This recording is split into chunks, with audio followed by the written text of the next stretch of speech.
melakukannya begini. Dalam urusan segala hal. Contoh, urusan masak, ya beda sudut pandang. Bahkan urusan karep ngecat rumah, beda sudut pandang. Tetapi kalau kita senantiasa minta ke Allah, Allah lah yang menyamakan frekuensi kita. Bahkan ngapunten sekali, dalam urusan ranjang saja, kita itu beda apa? Beda karep ambek bojo. Beda keinginan dengan bojo. Istri pengen model apa, kita pengen model apa. Maka ini ayo kita klopkan dengan cara apa? Minta ke Allah Subhanahu wa Ta'ala. Maka kalau ada rumah tangga semacam itu bagus, ya kan? Maka sesungguhnya rumah tangga itu modelnya ada 3, Pak. Nah, ini bisa kita gayai jitoke awake dhewe. Kita bisa evaluasi bagaimanakah model rumah tangga kita. Yang pertama, ada modelnya rumah tangga itu seperti buah rambutan. Di luar kata goblok, Pak. Waktu petok uang itu dadar. Sama ini gede. Aku sebenarnya ini gak itu apa segala macam. Tetapi kalau kita kupas secara dalam di dalam rumah tangganya halus seperti rambutan. Ada model begitu. Ada juga seperti buah kedondong. Luarnya Pak, kelihatannya Masya Allah, perfecto rumah tangga ini.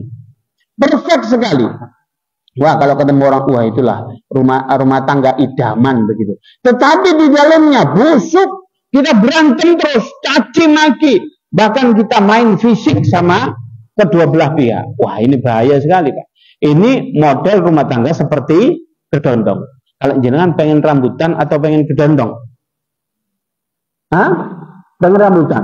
Kalau saya tidak pengen seperti rambutan, tapi juga nggak seperti kedondong. Seperti apa? Seperti pisang. Luarnya halus, dalamnya juga halus. Lah ini loh Pak, as-sidqah, betul ini. Kalau rumah tangga, ya di depan orang itu kalau manggil istrinya, yang di dalam rumah nggak ada orang, ya saya. Ma, minta tolong dong kalau diambilkan istrinya minum. Terima kasih ya Ma. Itu kalau di luaran, di dalam rumah juga begitu. Mananya kalau rumah tangga model pisang ini aman-aman saja, enak ini. Lah, ayo kita ojo koyok rambutan, ojo koyok kedondong, dan seperti apa? Sepertilah rumah tangga seperti pisang. Maka ayo kita berbuat baik, maka berbuat jujur, maka kita diantarkan oleh Allah Subhanahu wa Ta'ala kepada kebaikan, dan kebaikan mengantarkan kita ke surganya Allah Subhanahu wa Ta'ala. Jamin ini. Masih belum. Oke. Kemudian di sini dikatakan wa inna rajula la yasduqu hatta yuqdab indallahi shadiqan. Maka seseorang itu kalau terbiasa dengan kata-kata as-sidq, yaitu jujur, maka orang itu ditulis oleh Allah sebagai ahli jujur. Nah ini kan enak Pak. Kalau kita dititeni oleh tetangga kita, oh iya, oh Pak Fulan ini orangnya jujur, itu loh enak. Tetapi bagaimana kalau yang menulis kita itu adalah Allah Subhanahu wa Ta'ala? Oh iya, beliau itu ahli jujur. Seperti salah satu perawi hadis. Ada perawi hadis itu senengane jagongan di tukang sepatu. Namanya Khalid. Beliau mendapatkan julukan apa? Khalid Al-Khadza. Yaitu Khalid apa? Tukang sol sepatu. Padahal beliau itu karena apa? Terbiasa nongkrong di tempat sepatu. Begitu juga kalau jenengan memiliki karakteristik yang jujur, maka oh kayak Rasulullah, shadiqul masduq, orang yang dapat dipercaya dan dipercaya oleh Allah Subhanahu wa Ta'ala. Itu Kanjeng Nabi. Enak itu. Ada orang kalau zaman Rasulullah namanya Abdurrahman. Beliau itu senantiasa open terhadap kucing. Maka disebut Abu Hurairah. Abu artinya bapak, Hurairah artinya kucing. Nah, kenapa kok dipanggil bapaknya kucing? Apakah dia hewan? Bapaknya kucing? Bukan, dia manusia, sahabat Rasulullah. Karena dia open terhadap kucing disebut Abu Hurairah. Kalau ada orang open terhadap anak yatim disebut Abul Aitam, bapaknya anak yatim. Lek sampeyan open ambil janda, maka disebut Abu Janda gitu ya. Makanya sing sama nopeni sing opo. Maka itulah yang terkenal sampean itu di kalangan masyarakat juga ditulis oleh Allah, itu yang terkenalnya. Kemudian apa? Wa innal kadhiba yahdi ilal fujur. Sungguhnya orang yang bohong itu apa? Orang yang bohong itu mengantarkan kita kepada keburukan. Orang yang bohong itu bagaimana? Maka orang yang bohong itu senantiasa sumber dosa. Sungguhnya begini, kalau orang bohong itu akan menutupi kebohongannya dengan kebohongan yang lain. Makanya lek ono wong lanang rabi maneh gak izin ambek bojone, pasti dia jago bohong. Wes lah, ditakoni, "Pak, mau kemana?" "Aku mau beli madu." Padahal gak tuku madu, mencari ini gitu lek wong wis terbiasa goro. "Pak, kate nandi?" Padahal nang bojo nom. Kalau kita jujur, aku pengen rabi maneh. Nah itu Pak. Tapi kalau dia itu apa? Nyenyet gitu ya, ndak izin begitu ke istri yang pertama, maka dipastikan dia itu jago bohong begitu ya. Ditanya apa, jawabannya apa, ditanya apa, jawabannya apa. Oleh karena itu, berusahalah kita jujur, jangan sampai kita bohong, karena kebohongan itu sumber daripada dosa. Antum bohong sekali, antum akan menutupi kebohongannya itu dengan kebohongan yang lain. Antum pernah cerita, contoh, aku gila nang luar negeri, alhamdulillah, atasannya ke Singapura, Thailand, Malaysia, lepet gitu. Saya pernah juga ke mana, ke Turki, ke Timur Tengah, ke Italia. Wah begitu, orang-orang sudah takjub gitu. Nah, pertamanya enak, antum nggak ketemu, cerita antum diluluhkan, antum menjadi orang yang hebat sekali di luar negeri. Lalu ditanya, "Mas, gimana ya caranya kita ngurus paspor? Aku ini mau umroh."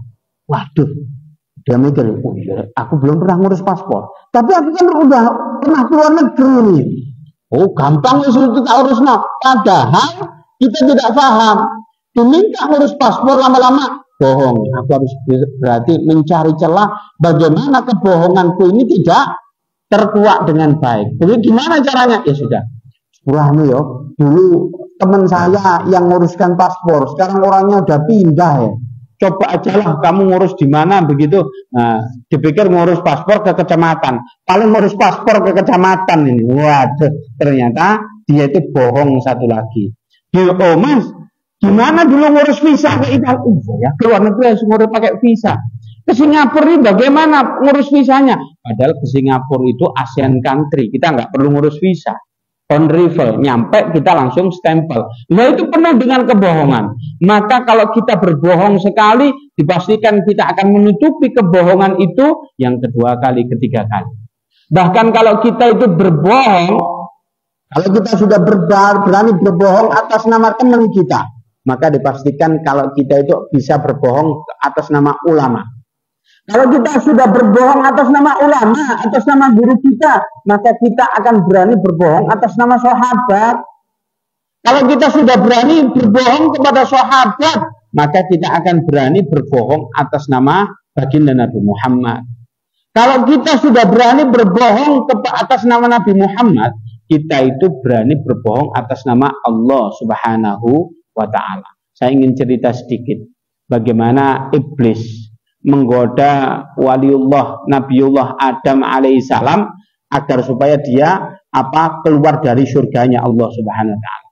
Kala itu Allah menyampaikan plannya, menyampaikan rencananya. Aku ini mau menciptakan manusia.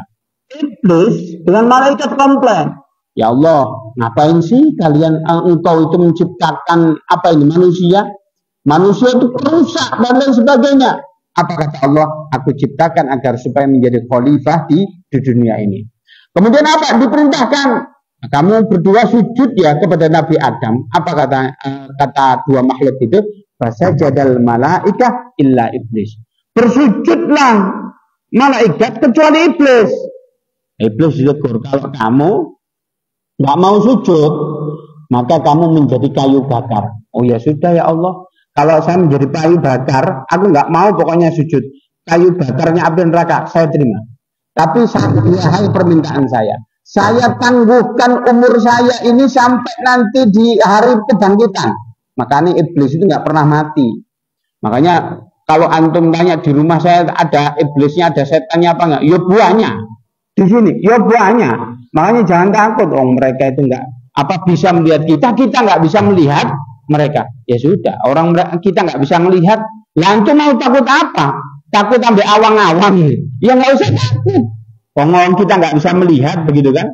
Nah, suatu ketika iblis ini bagaimana celahnya Allah membuat aturan kepada Nabi Adam, bagaimana aturan ini bisa dilanggar. Apa peraturan Allah untuk Nabi Adam? Yaitu untuk tidak memakan buah kuldi. Pada saat itu setannya datang ke Nabi Adam. Adam, kamu itu aslinya kenapa nggak mau makan buah kuldi? Apa kata Nabi Adam? Ya Allah melarangnya. Aslinya Allah itu iri aja sama kamu. Kalau kamu itu makan buah kuldi, kamu akan kekal selamanya di surga. Allah nggak ingin hal itu. Maka pada saat itu nggak mau. Iblis, kamu modelnya apa aja, aku nggak mau. Nah, ternyata kok bisa ketipu. Lah ketipunya begini. Ditanya pagi-pagi langsung di prospek ulang. Jin ini merospek Sayyidina Adam. Beliau berkata begini, iblisnya bilang begini. Adam, kamu makan buah kuldi itu. Nggak boleh, nggak mau, aku itu haram. Dan info terbaru, demi Allah, sekarang kuldi itu wis halal. Loh begitu loh. Lah, kemudian apa? Ya dimakan. Kemudian dipanggil oleh Allah Subhanahu wa taala, "Adam, kenapa kamu kok makan buah kuldi?" Bi'izzatika ya Allah. Karena kemuliaanmu ya Allah. Lu kok bisa mulia? Iya. Saya nggak tahu kok ada makhluk berani mencatat namamu, tapi dia itu berbohong. Iblis ini mencatat nama engkau, tapi dia berbohong. Maka ini kalau ada orang berbohong atas nama Allah, demi Allah hak billahi, tapi dia bohong. Nah itu jangan-jangan madhab iblis itu dia. Ya. Jadi anak turunan ini iblis gitu. Karena apa? Wah dia berani berbohong mencatat namanya Allah. Nah disitulah Nabi Adam itu ternyata turun dari surga karena ada makhluknya Allah namanya iblis mencatat namanya Allah, dia berbohong. Nah, apakah sekarang itu nggak ada yang berbohong atas nama Rasulullah? Apakah nggak ada yang berbohong atas nama Allah Subhanahu wa taala? Ada kan? Sehingga kalau zaman Rasulullah itu ada yang terkenal namanya hadis ifki. Hadis ifki itu hadis orang-orang yang orang-orang munafik memproduksi hadis-hadis palsu. Dan sekarang ada juga yang viral juga memproduksi hadis-hadis palsu. Kita ambil contoh, ada hadis ini di share-sharean itu dapat itu saya. Bagaimana? Kata-katanya begini. Barang siapa seorang laki-laki membahagiakan istrinya, maka dia pahalanya seperti jihad. Ditambah-tambah itu syarahnya. Siapa yang membahagiakan istri, mengajak ke mall, jalan-jalan, shopping, pahalanya seperti jihad. Saya yakin sing memproduksi hadis ini ibu-ibu ini. Wah, saya dijak shopping ambil bojone, begitu ya. Yang kedua ada lagi ini, hadis palsu ini. Barang siapa seorang istri memperbolehkan suaminya nikah lebih dari satu, nikah lagi, maka dipastikan dia tidak ada balasan kecuali surganya Allah Subhanahu wa taala.